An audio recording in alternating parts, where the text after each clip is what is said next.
Halo, salam jumpa pemirsa. Kembali lagi bersama dengan saya Nasri Wijaya dan teman setia saya Brigita Sandrakwi dalam dialog interaktif Kabar Merauke. Nah teman-teman, malam ini kita kedatangan 3 orang aktivis kesehatan yang bertugas di pedalaman Papua. Ini masing-masing dari berbagai macam daerah teman-teman. Di sini ada Priyadi dan juga di sini ada Desi dan juga satunya ada Anggi. Nah ini kawan-kawan, mereka ini kita katakan sebagai aktivis kesehatan karena bukan main perjuangannya melawan berbagai macam tantangan agar kemudian menyebar virus-virus kesehatan ini, virus-virus kesehatan berarti virus-virus baik hingga ke pedalaman Papua. Oke, teman-teman. Nah, bisa perkenalkan diri masing-masing langsung. Baik, selamat malam. Saya Anggi. Saya bidangnya apoteker. Jadi di sini kalau dibilang kita di pedalaman, saya bidangnya apoteker, terus saya asalnya dari Merauke. Tapi orang tua Jawa, kalau lahirnya di Asmat. Jadi mulai dari kecil sudah biasa di pedalaman. Iya, kayak gitu. Saya Desi Arianti, biasa dipanggil Desi. Profesi bidan, asal dari Jawa Timur, Pacitan. Terus penempatan di distrik Manggelum, Puskesmas Manggelum. Iya, di Tanah Merah. Di Bovendigul, iya. Boven ya? Iya, Bovendigul. Ya, Assalamualaikum warahmatullahi wabarakatuh. Selamat malam. Ya, perkenalkan ini saya Priyadi. Profesi saya perawat asli dari Jawa, besar di Jayapura, dan kebetulan dapat SK dari Kementerian Kesehatan bertugas di Puskesmas Bumakia, Kabupaten Bovendigul. Mungkin itu perkenalan. Oke, baik, terima kasih. Nah, ini kan kakak-kakak ini dari berbagai ini ya, yang berbeda ya, bidang yang berbeda, ada apoteker, ada bidan, dan kemudian ada perawat. Nah, apa sih visi misi dari masing-masing job kalian? Ya, kalau dari saya pribadi, mungkin saya dari awal kuliah memang saya sudah ingin bergerak di dunia kesehatan karena saya melihat kebetulan saya kuliahnya di Poltekkes Kementerian Kesehatan Jayapura. Di situ saya termotivasi melihat bahwa Papua ini sangat butuh sentuhan seorang petugas kesehatan, terutama di daerah-daerah pedalaman. Memang sangat banyak kelulusan dari kesehatan, tapi kebanyakan mereka kerjanya di kota. Sedangkan kalau mau ke pedalaman, mereka pasti mikir-mikir. Dari situ saya memiliki motivasi atau memiliki visi ingin menyentuh masyarakat di pedalaman, sebagaimana mereka jikalau sakit mereka bisa berobat atau bisa kami memberi motivasi untuk menjaga kesehatannya. Jikalau mereka memang sudah sehat, kita di sini programnya dari Puskesmas, jadi lebih ke promosi, jadi lebih menjaga tentang kesehatannya. Intinya ingin menjadikan Papua lebih sehat, gitu. Oke, dari Desi. Kalau saya singkat saja sih, tujuan ikut Nusantara Sehat ini kan sebenarnya pengen keliling Indonesia, nggak tahu juga dapat penempatan di Papua kebetulan. Tapi semenjak di sini banyak pelajaran yang bisa diambil. Salah satunya kalau misalnya kita ketemu pasien, apalagi pasien di daerah-daerah terpencil kayak gitu, beda sama yang di kota. Gitu mereka, ya? Iya. Tapi waktu dari pertama kali dengar mendapat tempat penugasan di Papua, gimana tuh pandangannya? shock. Apa khawatir atau shock? Khawatir ya? Iya, pasti pedalaman banget kalau misalnya di Papua. Kan kalau misalnya kita kan ada penempatan yang dari Sabang sampai Merauke gitu. Oke. Pengen membangun Indonesia sih dari pinggiran. Mulia banget ya. Kalau dari Anggi? Kalau dari saya sendiri sih, kan kebetulan saya kuliah di Jogja, besar sampai SMA di Merauke. Sebenarnya tujuan saya ikut Nusantara Sehat ini yang pertama, kita hidup cuma sekali. Kalau kita hidup cuma sekali, terus kita tidak bermanfaat untuk orang lain, buat apa? Jadi memang tujuan saya bermanfaat untuk orang lain. Salah satunya dengan ikut Nusantara Sehat. Karena kan kalau di Nusantara Sehat itu kita mengabdi ke pedalaman. Sedangkan di pedalaman itu belum tentu semua anak muda mau. Mereka mana mau meninggalkan zona nyaman mereka di kota, di mana internet, semua segala ada. Sedangkan di pedalaman mungkin kita kembali sekitar 10 tahun lalu. Bahkan kadang jaringan internet tidak ada, air tidak ada kalau tidak hujan, kayak begitu. Apalagi saya di Puskesmas One yang posisi memang paling ujung di Merauke, juga airnya susah, kayak begitu. Airnya susah ya.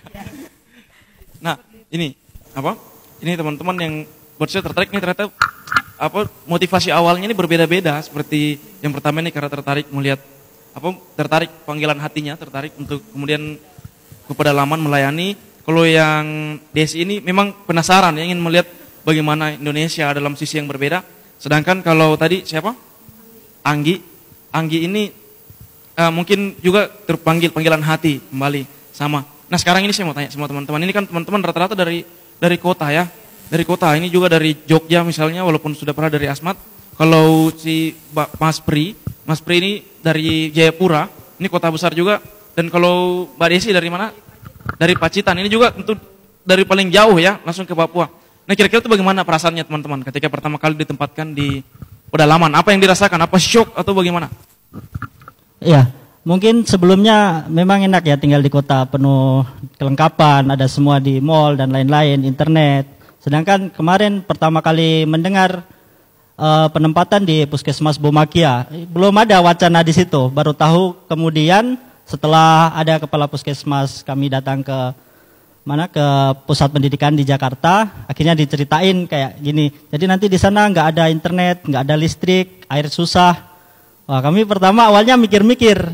Kalau dari saya pribadi mungkin karena saya sudah di Jayapura, jadi mungkin lebih menerima ketimbang teman-teman yang lain. Kan teman-teman yang lain ada dari Medan dan lain-lain.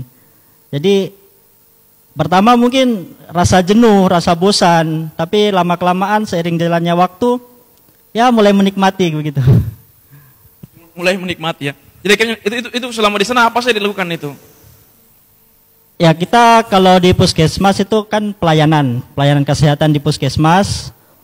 Itu tugas pokok pelayanan di puskesmas serta melayani masyarakat di luar puskesmas. Jadi itu kami dari puskesmas kadang ada pelayanan di kampung-kampung luar. Sedangkan di kampung luar itu aksesnya memang sangat sulit. Harus ada yang jalan kaki, ada yang naik speedboat, ada yang naik motor. Naik motor pun itu enggak jalannya mulus. Jadi pakai ada lumpur dan gitu. Nah sekarang kalau ini Mbak Desi, coba. Mbak Desi bagaimana pertama kali ke Papua? Apa yang dirasakan? Sama tidak dengan Jawa suasananya atau memang sangat beda jauh? Kalau saya pribadi pas pertama kali pengumuman dapat penempatan di Papua sih biasa saja. Cuma dari orang tua pas setelah pembekalan itu kan kita dikasih kesempatan buat telepon orang tua, kasih tahu di mana penempatannya. Orang tua yang ya Allah kamu bisa nggak di situ di Papua loh. Terus aku bilang bisa, insya Allah bisa. Terus pas sampai di sini baru mulai terasa kan kita kan datang di sini kan pas puasa kebetulan. Saya kan batch 9. Pas puasa kita singgah di Merauke sebentar. Jadi sampai itu sekitar jam 9, kemudian mandi, bersih, kita langsung lanjut ke Tanah Merah. Jadi kita jalur darat, ya ampun, iya jalur darat. Jalur darat itu jalanannya sungguh luar biasa, kayak padang pasir. Ada debu-debu, tanahnya memang benar-benar merah. Kebetulan kan pas musim kering, katanya ini udah bagus loh kayak gini jalannya, udah lumayan bagus banget. Kalau biasa musim hujan kayak gitu, mobil bisa tenggelam loh. Dari Merauke sampai Tanah Merah bisa sampai berhari-hari gitu. Ya ampun, jadi pas perjalanan dari Merauke sampai ke Tanah Merah itu menangis sendiri. Semua teman-teman, teman-teman pada diem-dieman, kayaknya pada gimana ya memandang jauh gitu. Gimana nanti kita pulangnya, perjalanan bisa sampai sepanjang ini gitu. Nah, itu kan kalau dari kondisi alamnya atau kondisi inilah keadaan sekitarnya seperti itu.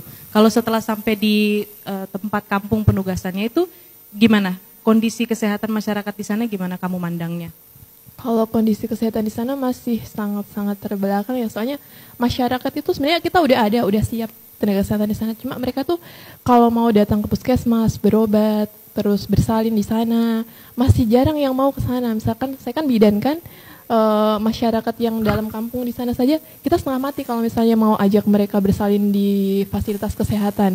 Jadi masih banyak mereka itu yang melahirkan di hutan-hutan, di befak-befak begitu. Apa tidak ada upaya seperti sosialisasi begitu ke masyarakat? Ada, kita selalu sosialisasi. Cuma gimana ya memasukkan nilai-nilai itu ke mereka itu susah ya? Iya susah. Soalnya memang sudah ada, tapi ya sedikit demi sedikit sekarang sudah mulai banyak yang mulai melahirkan di puskesmas. Begitu. Nah sekarang kalau Anggi bagaimana kesannya? Coba. Kalau saya kebetulan pas di pembekalan kan diumumin nih dapatnya di Merauke karena saya tinggal besar di Merauke jadi sebenarnya biasa aja. Tapi pas ketemu, ya pas dibilang Puskesmas Wan, saya juga mikir, selama saya tinggal di Merauke tuh Wan di mana saya nggak tahu. Saya nggak pernah tahu tuh ada nama kampung atau distrik di Merauke namanya Wan. Jadi saya juga bingung, saya kira mungkin kayak di dekat-dekat sini, kayak Jakebob, Kurik, ternyata itu perjalanannya ya kalau dibilang ekstrim sangat. Jadi kita harus menempuh dengan pesawat perintis itu ke Kimam. 45 menit dari Kimam ke Wan naik speedboat lewat kali dan lewat laut. Jadi itu sekitar 8 jam kalau tidak ombak. Kalau ombak mungkin bisa bermalam. Kita bermalam di bevak-bevak pinggir laut itu. Jadi pas kami ke sana kan kebetulan pas musim ombak. Jadi saya sendiri pun naik speed tuh belum pernah, baru pertama kali itu. Dan teman-teman lain pun seperti itu. Ketika kami pertama kali jalan dari Kimam ke Wan, kami dapat ombak yang lumayan besar, harus singgah dulu ke persisian, seperti itu. Ya kami juga mikir kayak, berarti pegawai Puskesmas yang di pedalaman sana tuh, mereka untuk ke tempat penugasan saja itu, sebenarnya mereka menantang nyawa. Kita tidak pernah tahu kan, di tengah-tengah ombak, terus speednya terbalik, atau bagaimana. Karena kami juga merasakan seperti itu.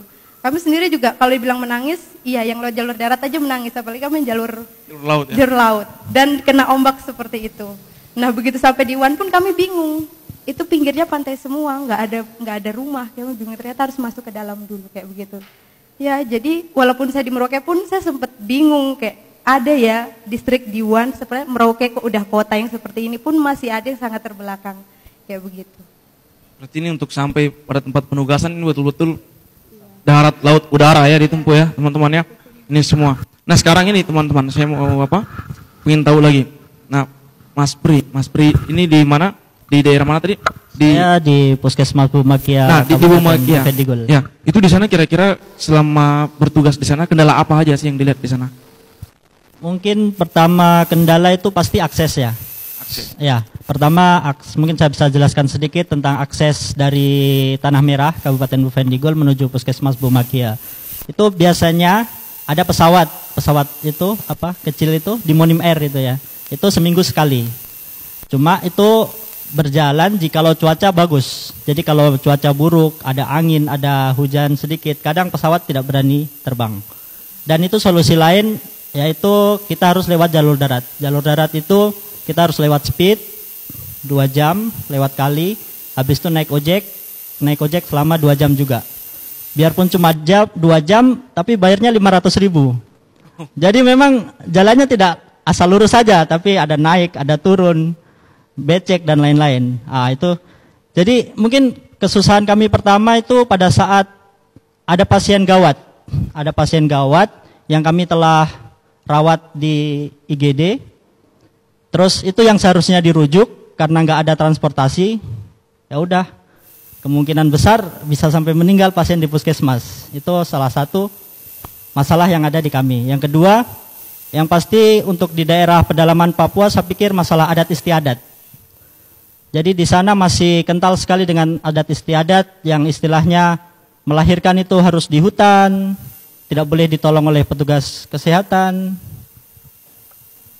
Seperti itu. Jadi kami pelan-pelan merubah perilaku masyarakat, tapi memang sangat sulit. Masih sulit ya. Iya. Wah ini pembahasannya menarik sekali nih. Jadi sangkut pautnya adat istiadat setempat di masyarakat kampung dengan medis ya, dengan pandangan medis. Nah kita akan kembali lagi setelah pesan-pesan berikut ini, pemirsa tetap bersama kami.